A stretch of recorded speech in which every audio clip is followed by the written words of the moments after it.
The latest Illuvitar proposal has been a complete disaster. It's been very poorly received by the community, 62 downvotes compared to 23 upvotes as of the editing of this video, which is one of the most unanimous ratios we've had on any proposal to date. So I've brought on Viper, Josh and Deraji to really go through the nitty gritty of this proposal, what we feel is not good about it or is good about it, and to really propose some alternative changes to it, because as it stands, this cannot be passed. It's just, yeah. So without further ado, let's just get right into it. Okay, so the first thing is overview. The DAO is introducing Illuvitars, a new offering with a launch date of March the 7th, 2023. The Wave 1 sale will last 3 months. To support the marketing strategy and reach the target audience, the proposal approves the creation of 1,200 discs for the use of the DAO. The discs will consist of 1,000 standard and 200 mega discs to drive awareness and interest in Illuvitars.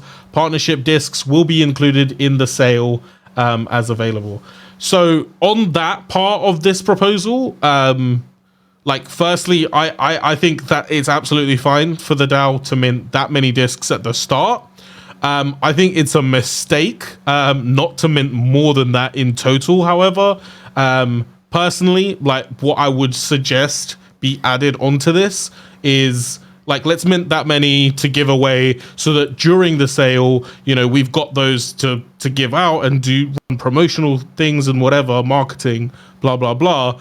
But then at the end, like a day before the end of mint, before the end of the 3-month period, I think that they should actually, you know, check how many normal standard ones and how many mega discs have been minted, and mint 5% of all the standards that have been minted, mint an additional 5% for the DAO, and additional 5% of all the mega discs that have been minted, and just retain those in the treasury. And I think they should be doing that every single wave of Illuvitars, because Illuvium, as we get bigger, as we are like running tournaments and the game's out and everything, we've got these huge tournaments that we've got to be funding, and instead of funding them 100% with money from the DAO, obviously there'll be like entry fees to get into these tournaments, whatever, but like I think like 20%, 50% of the prize pool can actually be made up of discs from past waves, and even like from like waves all along the way,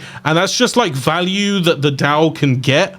Like, that doesn't cost the DAO anything. I don't think anyone's actually going to really mind if the supply is diluted by 5%. I know that projects out there have done like 15, 20% of the supply just for their own promotional purposes or whatever. And I think it's just a missed opportunity only minting 1,200 discs rather than just taking a total of 5%, like doing that in the beginning just for promotional reasons, but at the end actually taking 5% of whatever has been minted and using that as the determinant. What does anybody else think on that? The idea of 5% more supply, diluting what people bought, that's like the point against it. But then again, it's for marketing purposes. It's not for nothing to the project. So you can again argue, well, it's going to increase the price by how much? Hopefully, likely more than 5%. It's likely the case to be more. Obviously, it's not guaranteed. But yeah, I think it's important to mention that it's not just a strict negative. It's probably a net positive for the prices of that people have spent, for the value that they gained for the prices they've spent. Yeah, I don't have a problem with it. You know, a lot of other projects, Web 2, especially card games, give prize pool in product. So I think that's fine. Council Member Deraji? No, this is something you and I had talked in council last epoch, and so this is where we were at. I don't know if we were at 5. I want to say we were at like 2.5%. Where this number came from was guidance from the core contributors that do marketing, and that's where we got it. I have no issue as well of doing a flat number up front and then a small percent at the end, whether it's 1%, 2%, 5% makes sense. I personally think that the community would be fine with 10.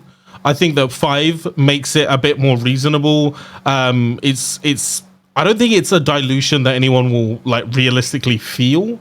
But if it is decided that it's 2.5, I think anything less than 2.5, it's like 2.5 is fine.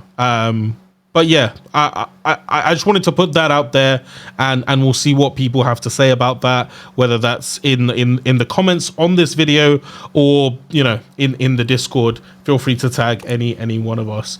To continue further into the IIP, where we're getting into the more juicy bits. A number of the limited edition discs. So this is the alpha discs bit, including 5,000 mega and 25,000 standard discs. So 30,000 total alpha discs of the Illuvitars sales. This is like before the rest of them. Due to the nature of the process to convert from alpha sale to the non-alpha sale, the number of alpha discs may slightly exceed the allotted threshold. Whatever, that's fine.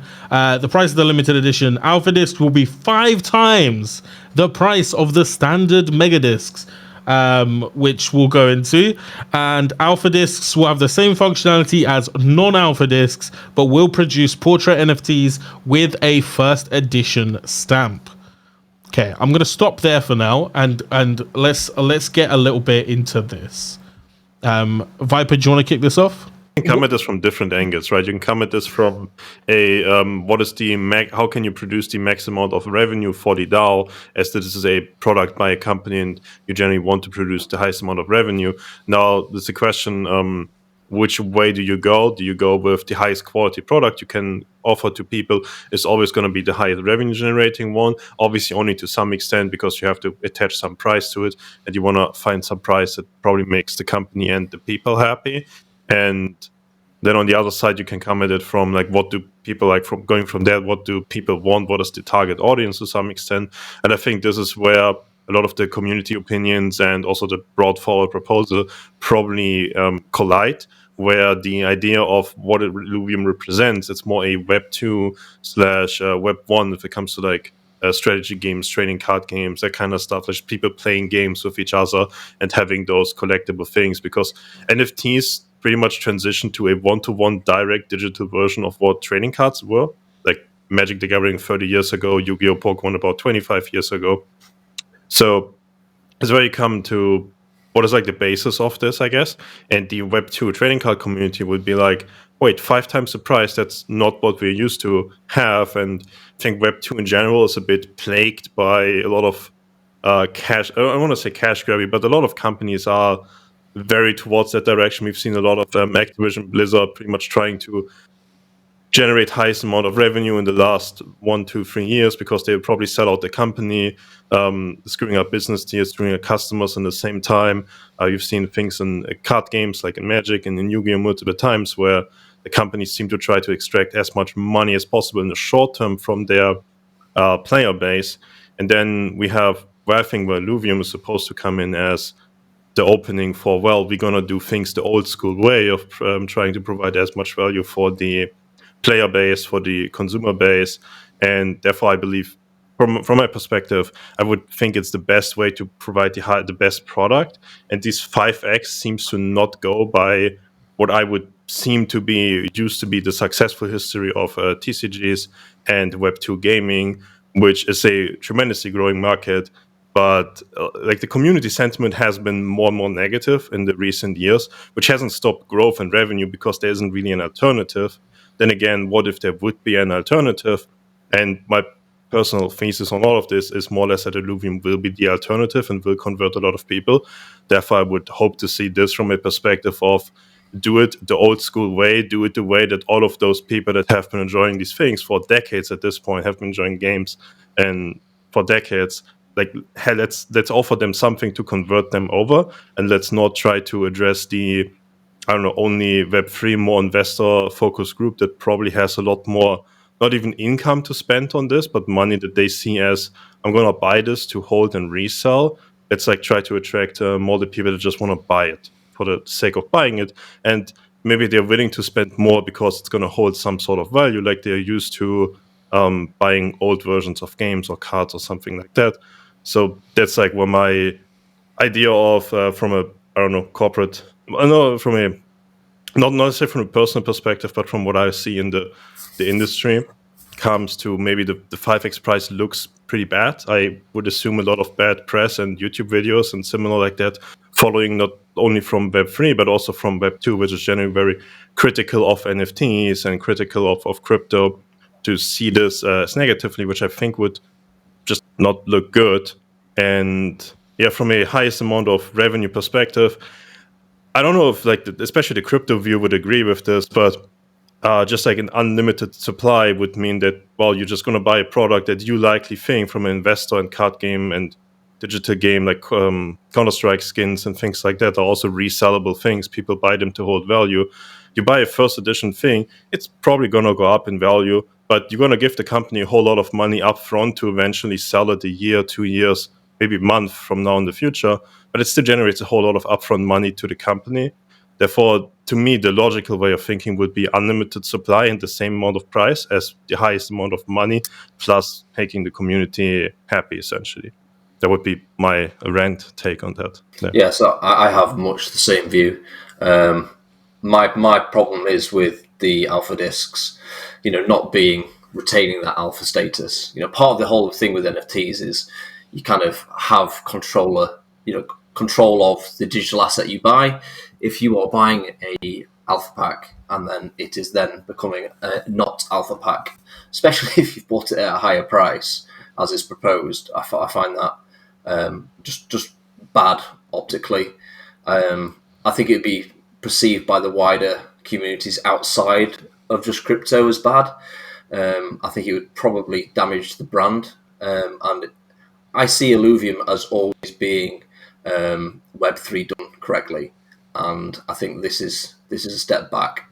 And I think already there's been a lot of feedback on the IIP. And I think we can probably find a good Goldilocks scenario where we can do this, but we can do it in the right way. I would like to think we can still do alpha discs. I think they're a good product. I think having a first edition version of something is definitely good long term, for future sales. And I think we can find a sweet spot where we can still go ahead with the sale of alphas, but also make sure we don't really piss anybody off. No, there's a lot to unpack here. And I think it really is, like, to Viper's point of like a set price, unlimited supply. That really is what wave one of the Illuvium Beyond Illuvitars is. Alphas is just kind of set apart from that as almost a separate product, but giving you kind of this slightly higher status and essentially creating an ultra luxury option. And so the way that I've been thinking about it is the way that you guys are talking is like, who are you alienating and who are you bringing in? And that's the balance you have to strike of, is this a product that alienates, but also is this a product that brings in somebody different or somebody that wouldn't have spent the money on it either upfront or in the secondary markets? And something that I've thought about a lot as we've talked this with council, we've had probably 3+ hours of meetings in the past 2 days trying to iron out the details in this proposal is, let's suppose there is an alpha product, it's unlimited, but it's a set length of time. What is going to happen? You're going to front load just so much of your purchase at that point that once the regular product rolls out, that's declined in value. If you have a fixed amount that is at the same price, what's going to sell out instantaneously, and then it's going to hit price discovery on the secondary markets. And I'll play my role, and I know this isn't necessarily the community or the overall perspective we necessarily want to have, but me as a council member, I need to maximize value for the DAO. And if we were to sell it, we'll just use units of like 1 versus 5. If we sell it at 1, a bunch of bots go in immediately and buy it, and then flip it on the secondary market at 5, the actual price should be 5, and the DAO gave that value to the bot versus taking it themselves. And it's really interesting how the overall proposal sets it up of it's fixed number and fixed time. And so if the price is too high, the community boycotts it, nobody wants it, it's going to end in 7 days anyway. And it actually drives up the scarcity more, which again may pull in a different type of buyer than that we wouldn't have got anyway. Then you go into the main product of wave one. And so it really is that balance of who are you appealing to? Are you pulling somebody else in that does want that ultra luxury status symbol that is only going to be available if 30,000, even if the community grows to 10 million individuals, this is all there's ever going to be of this thing. And just like alpha magic cards, like I'm priced out of a Black Lotus. It's not something that everybody should have or can have access to. That doesn't mean I hate the game and I haven't collected it for 20 years. You mentioned the alpha magic cards. You collect magic yourself, right? I do. When those were sold originally, were they sold for more or less than the second editions? They were sold for the same amount, but I think the piece that is different is we have 30 years of experience, and everything that we've talked so far, and even before this conversation, was we see how this could play out. And so it becomes a speculation on the investor side of maybe this is big, maybe it's nothing. But if it's big, these are the ones you're going to want to have, and I want to have access to it. And I don't disagree with that, but it's all risk at this point. Like, this is essentially Illuvium's first product after Land. And while there's been speculation of a trading card game, and I think that's a good idea, we have so much scope right now, I wouldn't approve doing that in front of Overworld, IZ. And so the fact that we are launching this more as a profile picture and collection game, it's really setting itself up to be something different. And like I said, I'm trying to balance the value to the DAO versus immediately the DAO transferring that potential value over to collectors versus players of the collection game. Yeah. So my take is very much that it's already compared to just other PFP projects, I think the current prices are just pretty reasonable. 0.075 ETH for the the big ones.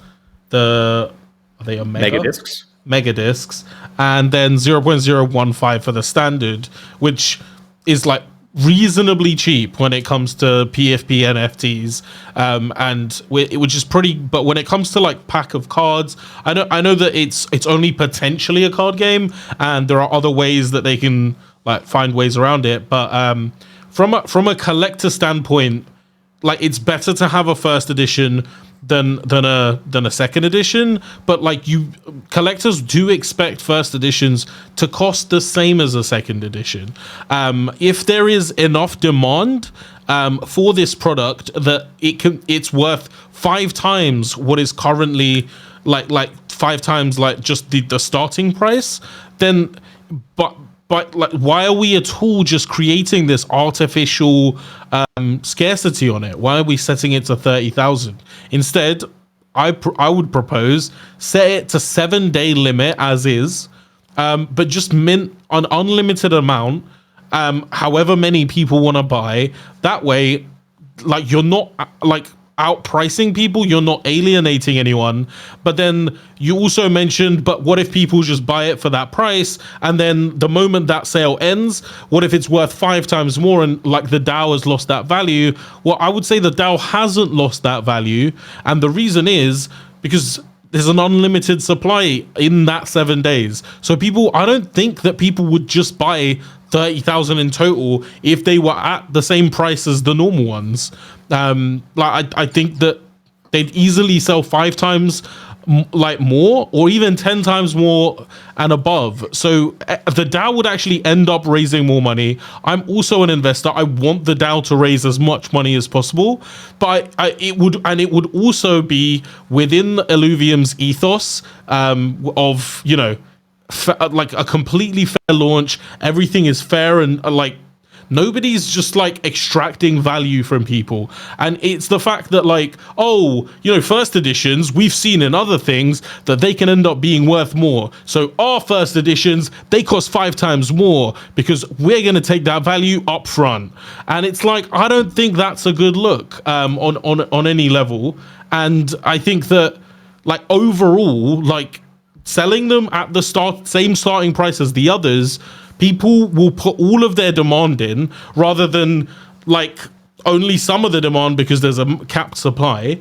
and then everyone's happy, and then what happens is then the scarcity isn't completely artificial. It's artificial to the extent that 7 days, but then suddenly everyone that's collected all of those, like, the price probably then does go up, and then the only reason people still will have a reason to buy the second edition ones, because they have another 2 months and 3 weeks to do so. There's just a lot more time to do so, and I think a week is chill. Like I think that totally makes sense. But capping it, putting it at 5 times more, it's just needless. Now, I'm going to continue reading the proposal. The next bit, obviously, real quick there, because I want to say, if you take your entire rant there before it got to the very end, and it's like, and the second edition's like, view all of Wave 1 as first edition. And if you just change everything that you said from 7 days to 3 months, that's the exact proposition of Wave 1. So if you play that back, that's exactly what we're trying to get at. It's just these alphas are this different product. And I think it's an interesting debate. Because we're adding this new product, and this new product is before the rest of Wave 1, the rest of Wave 1 is no longer everything I just said. It's only the alpha that is everything I just said, because it's only alpha that is first edition. Yep. It's only alpha that is first edition. Versus first edition. Because I would say, like, there's a beta it literally says in the proposal, but will produce portrait NFTs with a first edition stamp. Yeah, it's very clearly the only thing, therefore, that is first edition, and by de facto making the rest of Wave 1 second edition. Which, as far as the utility goes, it's no different, but it's just like in collector value. Obviously, first edition is superior. It just is. But that's in the eye of the beholder. That's not like objectively in utility wise. It's the same. Quickly as well. We keep talking about and bringing it back to TCG, and that's mainly because I think all of us here can see the parallels, and we know there's potential of a card game, but ultimately it's a collectible card game. That's what it's positioned as at the minute. And that's just like, I collected, sticker book album as a kid, football stickers, at school in the 90s, and the utility for that is basically mirrored in Illuvitars. And that's what it's trying to be. Obviously, the rest of it's speculation. But, again, first edition, mirroring, all that sort of stuff, still valid, so you can still draw those parallels from the TCG straight across into Illuvitars. So I think everybody's made some really good points. Also, just to quickly mention risk, as far as I can see, what we're suggesting, and what is being suggested in the proposal, I think both could end up being successful for the DAO and end up going well and having a great time and everything's great. I think, but what we're suggesting has almost no downside risk to it. I would say none. Whereas what is currently in the proposal has some genuine risk of alienating people, actually absorbing less revenue, because the fact that there's a cap means that there's a limit, and the limit means that maybe bots just buy out the 30k and then they're selling it at 10x the next day, and then it's like nobody got it. There's hurt feelings, there's risk of just it looking bad and leaving a stain on the brand. And I don't think there's any risk of that if there's an unlimited amount that can be purchased in the first week. So I just think that risk exists, and it doesn't need to. And I don't think the risk comes with any additional upside of any kind. I don't think whales have an issue buying first editions for the same price that then second editions will be available for.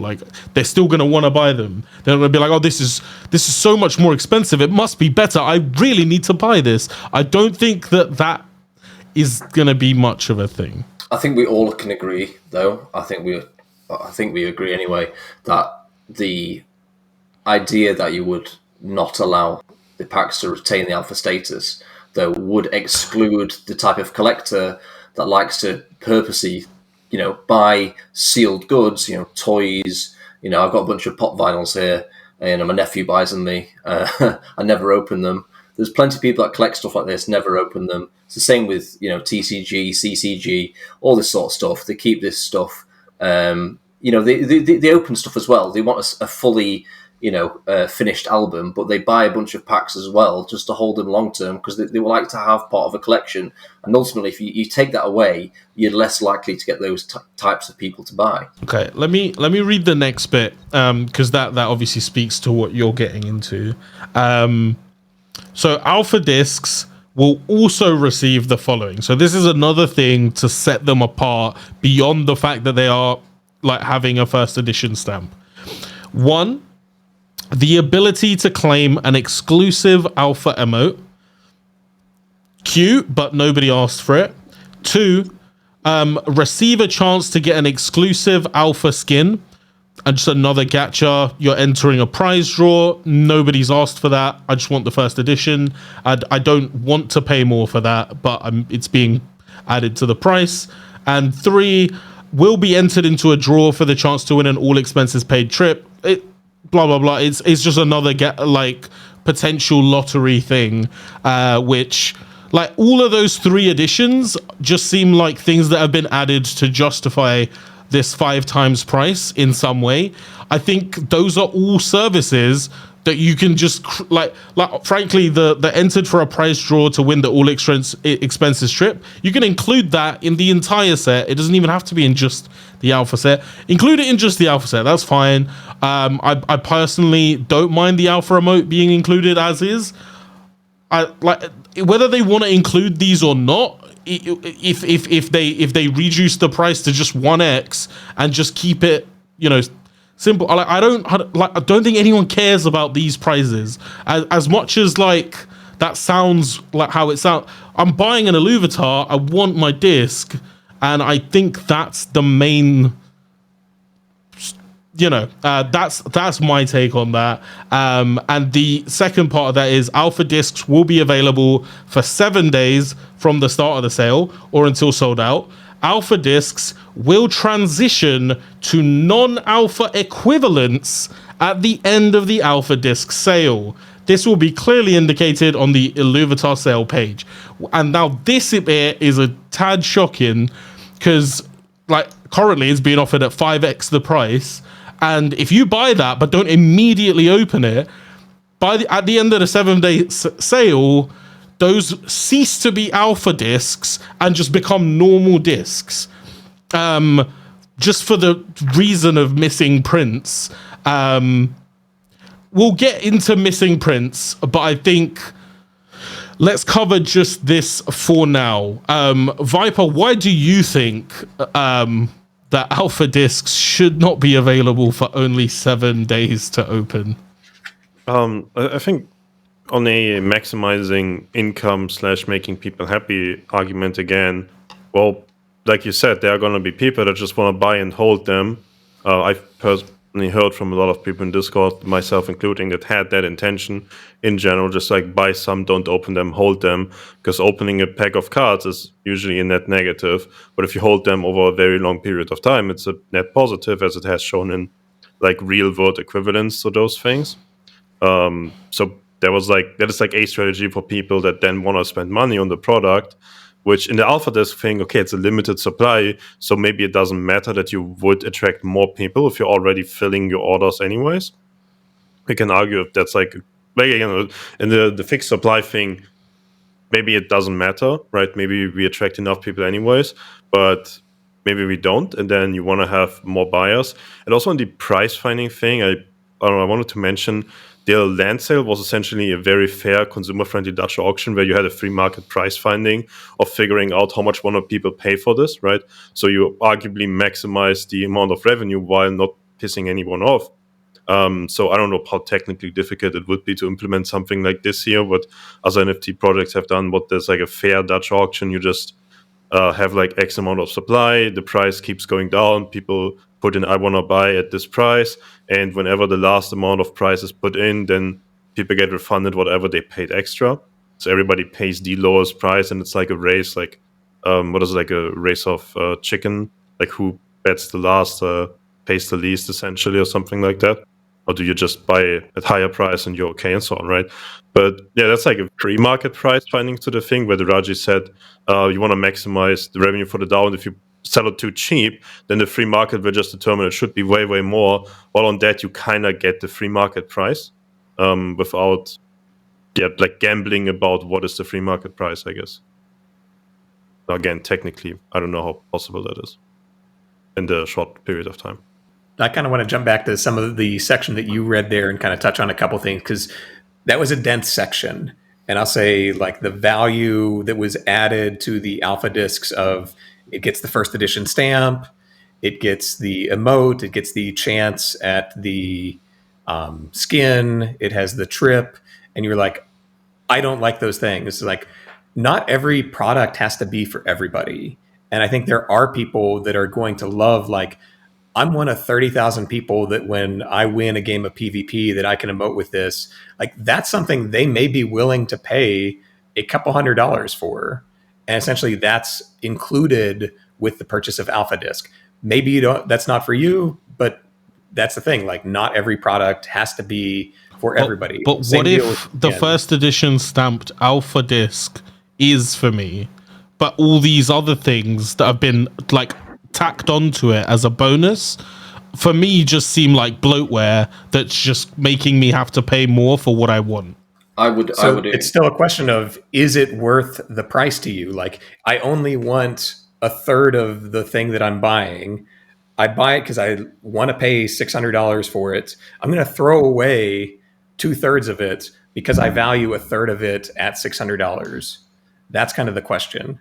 It's very similar to what, especially Blizzard has at some point in their World of Warcraft and other games figured out, that they create a whole bunch of extra things like these emotes, like those skins, just like extra things that by themselves they're not really sure if they would sell, or they even tried to sell them by themselves and they had poor results with it. I've seen it many times in World of Warcraft that they offered skins or mounts and they just didn't sell well. Then next time they sell them for cheaper and they actually start selling, or at some point they just start throwing a bunch of those concept arts and emotes and skins and so on just in the pre-order bundles or in just various different bundles, where it's just like throwing a bunch of extra things to them, and then it's just an extra thing people get, which obviously makes them like they want to buy it, and so much is the argument that you're presenting. But I mean, those companies pretty much realized those things are not that valuable to most of the consumers, and they're not generating a lot of revenue off them if they just put them out by themselves. But if they just bundle it together, it's like a sale at a shop. If something is $200 or if something is $300, but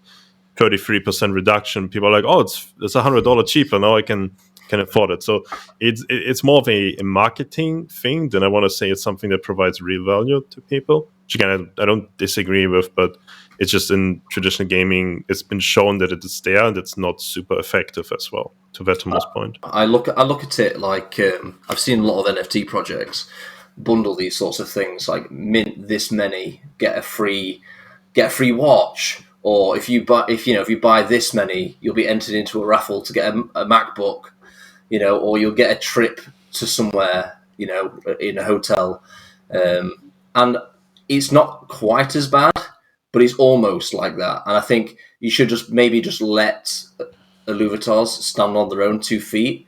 They're good enough of a product as they are without needing these extra things.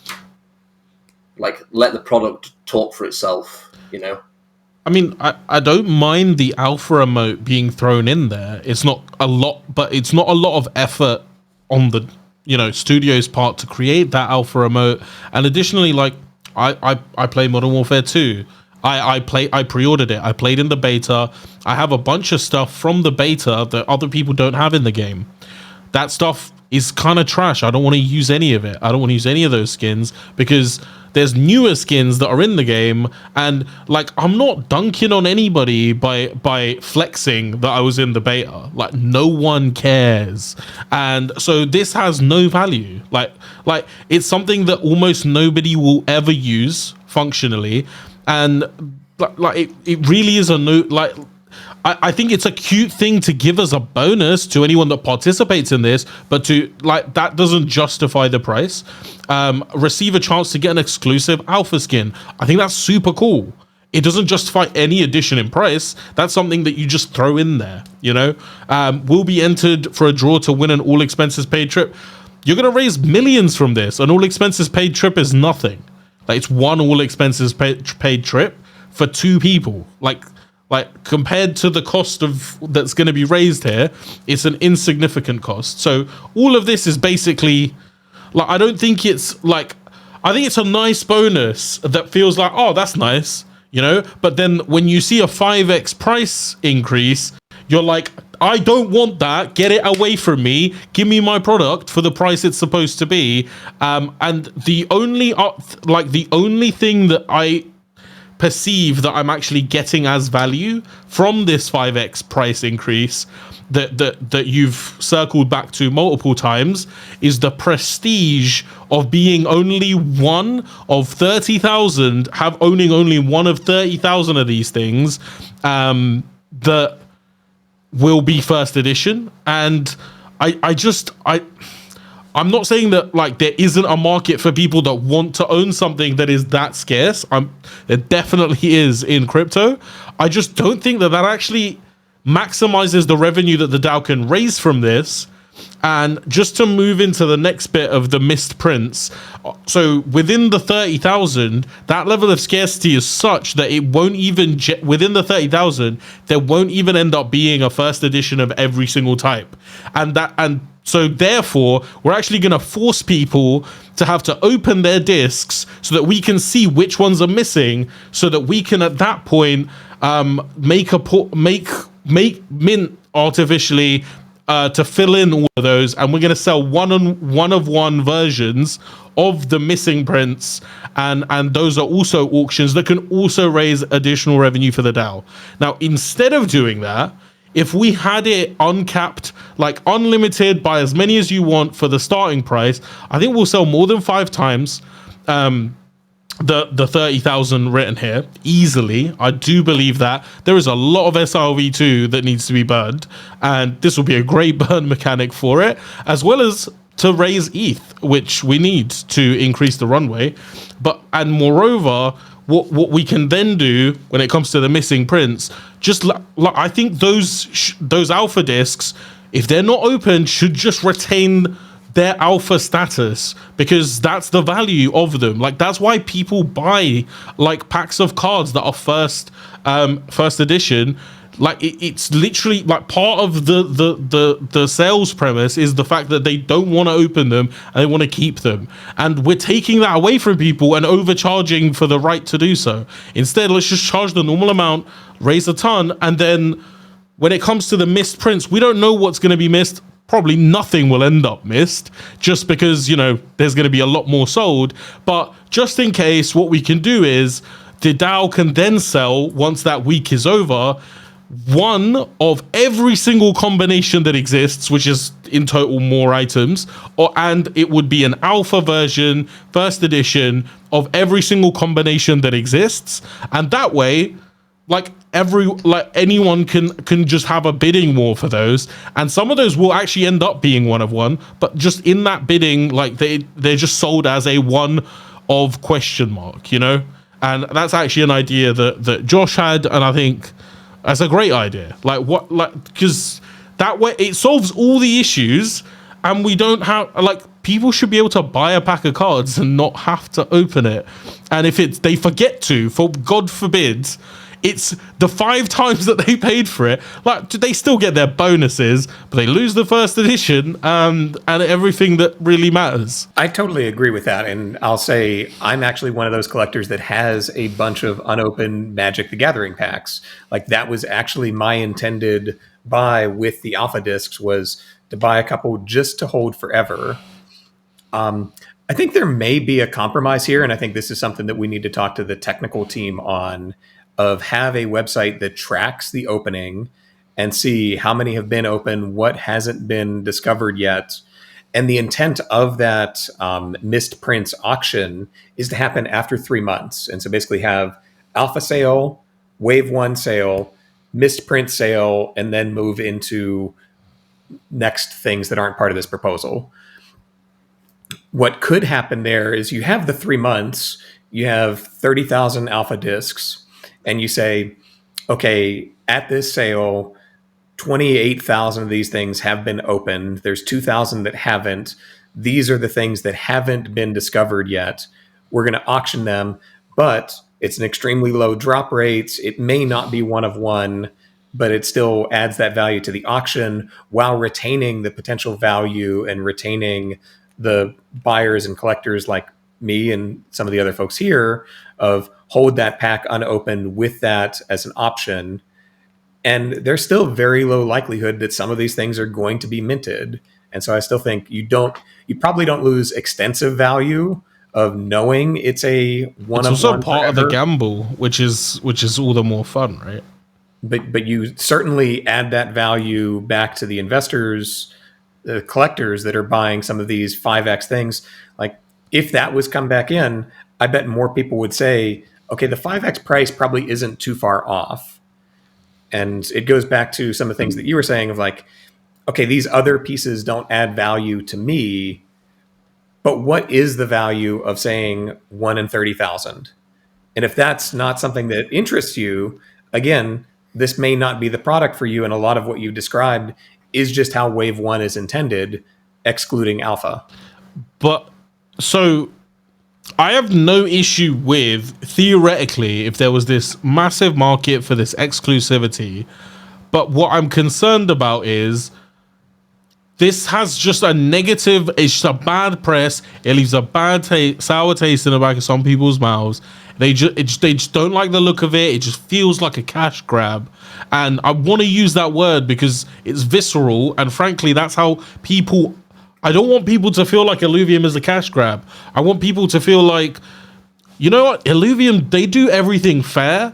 They don't try to capture the value of things. They don't try to create artificial scarcity for something that doesn't need it. Because, you know, it doesn't. It just doesn't need it. The thing is, like, there might be a demand for artificial scarcity, but like most people don't have that demand, and like they like to give this like prestigious thing to a small number of people, but screw your community and actually ruin their trust in the project, because frankly this goes against everything I thought that Illuvium stood for. And like the fact that I'm having that level of a reaction, it's like maybe this product isn't for me, but maybe this investment isn't for me, and maybe Illuvium isn't for me, and I don't want to have that experience because I love Illuvium, and I think that truly I get why you'd want to have this be a luxury product, because frankly, my perspective on Illuvitars is that these are the #1 best NFT PFPs that have ever been created ever. There's no project that's come close to put this level of work and effort and just pristine perfection into an NFT PFP project. I think we can all agree on that. But I think therefore let's not handle it like in these like artificial scarcity and all these, like, let's just treat it like a fair thing, like we do with everything else. And like if people just want to pile in to the alpha and we sell 1 million, who cares? Like why do you need it to be scarce? I'm not saying that we like, it just doesn't matter, because we've raised how many more times? Like, do you know what I mean? Like that's 30 times more. And it's like, well, it's not super scarce, but at the end of the day, we've actually just sorted out our runway problem. So I don't really care. Like, it just, do you know what I mean? And it's like, I'm not saying that that's going to happen, but like, let people buy the alphas, let them keep them. And then once that's over, at that point, any resale at that point will be secondary market. That I presume that at that point, for a closed alpha disc, the price will start to go up. It's not going to go straight to five times that though. And the reason why it's not is because there's no limit to it. People exhausted their demand in buying it during that week. And then just like as demand comes back in for those alphas, there'll still be a reason to buy the non-alpha, the secondary edition, because it's like, well, I don't want to pay more for an alpha. I just want it for a PFP, maybe, you know? And so there's a reason to buy both products, but like, and I just don't think there's a reason to set this huge in place for the alphas that ultimately makes the brand look worse, actually isn't congruent with what the brand presented its ethos as, and not just my viewpoint of that, but pretty much everyone almost everyone I've spoken to so far has had that visceral reaction.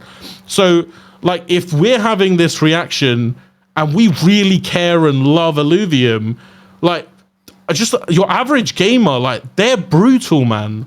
They're brutal, and this is they're just not going to want to touch it, and it doesn't matter if it's good or it's not good. Oh, it's just a cash grab. That's all it is, and they'll never see past that if these types of things are being done where it's just all they see is artificial scarcity, cash grab, and I don't want those words associated with the brand I love. It's very un-Illuvium, you know. We've never done this, I don't think, you know, with anything we've proposed so far. It's all been, you know, for mass adoption. And I think, like I said at the start, this feels like a step back. It's like a smaller mindset. You try to target a smaller audience, extract max value out of those people instead of making about mass adoption. Like, let's get as many people having one of these. Yeah. So I think it will hurt the brand long term. I think potentially in a lot of, especially Web 2, you know, people are itching to look at Web 3 projects and make scam videos. And I'm not saying Illuvium, and certainly not Illuvitars, is a scam, because it's not. But I mean, certainly you will look at, and you know, bad press can come from this, and I just really don't want to see it happen. No, I totally appreciate the perspective. The thing that I'll push back on is, does everything Illuvium creates forever have to be a single tier? And the way that I would look at it and get your reaction to is merch. Do we only ever want to have one t-shirt that costs $10, or do you want to have a leather jacket, ultra premium? Like, it's purely status. Like, maybe it has a slightly different functionality, but the functionality of both of them is they cover your torso. One is $300, one is $10. And it's like, I'm pricing out a bunch of people by offering a $300 jacket. Like, well, that wasn't for them. Like, I think the thing we get hung up on, if I want to buy a million of those jackets, same product as Wave 1, is so much of what we talked about is Wave 1. Yeah. It's just having the leather jacket equivalent. But if I want to buy a million leather jackets from Illuvium, whilst they're still selling them, Illuvium will take my money, they'll produce me a million leather jackets, and they'll give them to me. They're not going to say, sorry mate, you missed the 30,000 cut off, now you're not part of the prestigious leather jacket club. No, they're not going to say. They're going to take my money, and even if they don't have the stock, which they won't have a million jackets in stock, they'll take my money and they'll make them happen, because it's money. It's like, why are we turning money away and creating an artificial barrier? I think it's completely separate, because I think this is much closer to trading card games than it is to physical like material goods that you would wear. It's a product that is also it doesn't wear out. It's eternal. It's an eternal product on the blockchain. It costs nothing to produce. The additional bonuses cost. Okay, all these things cost to produce. Obviously, the people have been working on them, etc. Not saying it costs nothing, but like, to produce more of it doesn't cost more. So why are we creating scarcity? Let the market freely dictate how many first editions people want to buy, and then let them trade them as they please. I believe that it will capture more value. It won't create it can still create a prestigious community of first editioners. I'm certain that it will. Like, there'll be people that prefer that, and that's fine. But like, it doesn't need to be a 30k club. It can be a whatever it ends up being based on demand club. It's just, yeah, we've never been about having a limit to quantity. Obviously, we've done that in the land, but then the land was a Dutch auction, and it's like, cards, it's a card, man. It's not this isn't something that's gonna earn you money. It's just a collector thing. It just doesn't this, I don't know. I think, especially in gaming, right? In the recent years, artificial scarcity, sometimes it wasn't artificial, sometimes it was like caused to real world trouble and problems. But yeah, we're talking about gaming, and people are annoyed by, let's say, scalpers buying things and then reselling them for more. If we're talking PlayStations, Xbox, graphic cards, and so on and so on. And people have experienced that, and they're like, well, this is the listed market price, and somebody just bought it, and now they're reselling it for more. That's shit. People don't like that, and people are annoyed by that in the regular, let's say, Web 2 and real world kind of scenarios, right? So I think that's like the press argument. Yeah, it's like, of course, this is something that's probably looking interesting to Web3 investors because they are used to scarcity. They are used to there's only this amount of something, therefore that is valuable. I think in traditional collectible things, oftentimes the amount of the supply on the market is more the thing than the amount of existing supply, because Illuvitars still is a deflationary asset, no matter how many are sold at the beginning, because they will land in wallets of people that are never going to sell them, like every other collectible. It's going to be, I have this, I keep this now. So no matter how many it is at the beginning, it's still deflationary. The number is going to go down, which is going to make the number appreciate compared to something that is, I guess, a fixed amount of number, and it's going to stay that number. Which in most of the, of course, someone is going to never sell their NFT project, but people aren't, I want to say less people are collecting NFT profile pictures than people are collecting any like real world assets, and they're like, I'm never gonna sell this. So yeah, I think we're targeting, or Illuvium is targeting a market that is annoyed by scalpers, graphic cards, PlayStations, maybe even the game is released, and I don't know, if you had to buy a physical copy, the physical copy is out. I mean, that's maybe a decade ago kind of thing, but it was a thing. Maybe people are still annoyed by that. So I don't think that artificial scarcity is probably the optimal way here, and people are burned by it in the past. So might just make like negative reactions. And a personal anecdote, because we talked about Magic, for example. I only knew about the 30-year Magic $1,000 for 4-pack kind of fiasco thing because a friend told me that had a suggested video on YouTube about Asmongold talking about it, and the guy never played TCGs, never played Magic, and he was just like, well, this is really bad. Did you see this? I'm like, oh shit, it's bad. Otherwise I wouldn't even have known about it. So those things are like pseudo mainstream article kind of scenarios as well. And yeah, I mean, you're not far off mainstream that's gonna cover some 9-digit market cap NFT games. Even in a scenario of Illuvium is going to be successful, people might like look back and, that's easy video content. It's going to get a lot of clicks and views, and they're going to make it because the majority of the people are still going to be, that's my content creator, it's new video, and they have a hot take, they have a spicy thing, and being negative about something usually gets the internet railed up. So it's just like, I don't know, a lot of like worries that I would see on all of those aspects. I've got two things to say.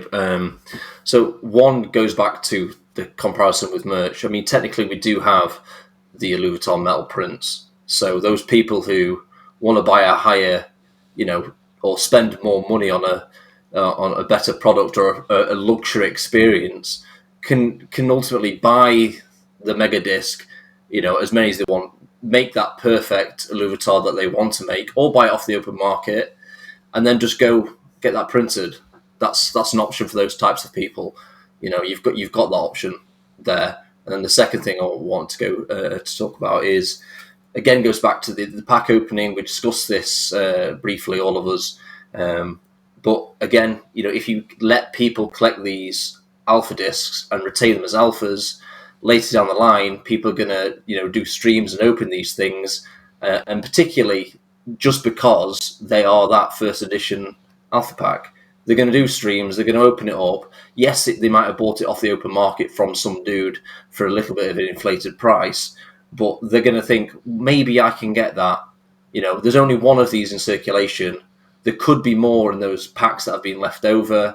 It adds mystique and extra like cultural value to Illuvitars as a whole. And that I can't say that's not going to have a massive impact on building the brand of Illuvium, because I think that narrative is really strong, and it has been for Pokemon. So I think ultimately it will be the same for Illuvium. Okay, well, I think we've all covered a lot there. It's actually, we've definitely run longer than we expected. So let's go like between all of us and just cover any of our like just final thoughts, because I think we have covered pretty much everything quite in depth. Viper, any final thoughts? We've covered most of the concerns, and Deraji has helped out understanding the view of the DAO, which is obviously contradicting because, well, we are contradicting with the view of the DAO with a lot of the concerns we have. And yeah, I think we brought a very productive discussion here. I think we were able to highlight a lot of the points of both sides. And yeah, I hope that our community essentially and council can give a whole lot of feedback and give more feedback themselves in the upcoming days to this. Deraji? No, I just want to say thanks for hosting this, and I really appreciate all three of your opinions as well as the opinions that are in the IIP channel chat. Like, this is a proposal. The council put a lot of work into it. The team had significant input on it. But at the end, like, it wasn't a vote before it comes up for this discussion. And so I think this is incredibly helpful to look at what can we change? What do we want to change? What is the impact of it? And I almost guarantee not everybody is going to be happy with what we approve. I will say something will be approved. Sale is starting March 7th. That's going to happen. What the parameters are, we need to figure out. But all of this is being heard. I've skipped the chat for about 2 hours while talking to these guys, and I can't imagine what I'm going to walk back to looking at that IIP chat. But share it. Like, this is what we need. These are all the different perspectives to come up with what is holistically the right single offering for the Illuvium DAO. Josh? I would say Illuvium community in the Discord is like a giant think tank. Like, this has gone into the Discord, and straight away there's been a ridiculous amount of feedback. Very vocal people. We are a minority of active community members. There's a lot of people in there putting some really good ideas forward, and I just hope, and I don't really subscribe to the idea we can't come to a perfect or as close to Goldilocks scenario of it works well for the DAO and it's not going to rub people the wrong way. I think there'll be a perfect kind of like Goldilocks scenario we can kind of come to, but it's going to take some feedback and some work. Literally whilst editing this video, a new update came through in the IIP channel. So the council had a meeting to actually go over all of the feedback that everybody was giving in the Discord in the IIP discussions, and they've already decided to completely change the IIP, and they've said that they appreciate all of the passion and involvement that we've brought to those discussions. And that very, very soon there's going to be a new IIP that we're going to be seeing presented there. So definitely stay tuned for that. I'm definitely planning to make a video going through that as well. I definitely encourage anybody watching this to share your thoughts on the Illuvium Discord. I will link the entire proposal in the description. I will link the Discord if you haven't joined it, as well as the actual place in the Discord where it's being discussed. To discuss it there, you do have to be either an ILV staker or holder currently. If you want to find any one of these guys, there will be a link to something they've given me in the description of this video. Thank you for watching, guys. I'm Vetemor, you're the future, and I'll see you guys there.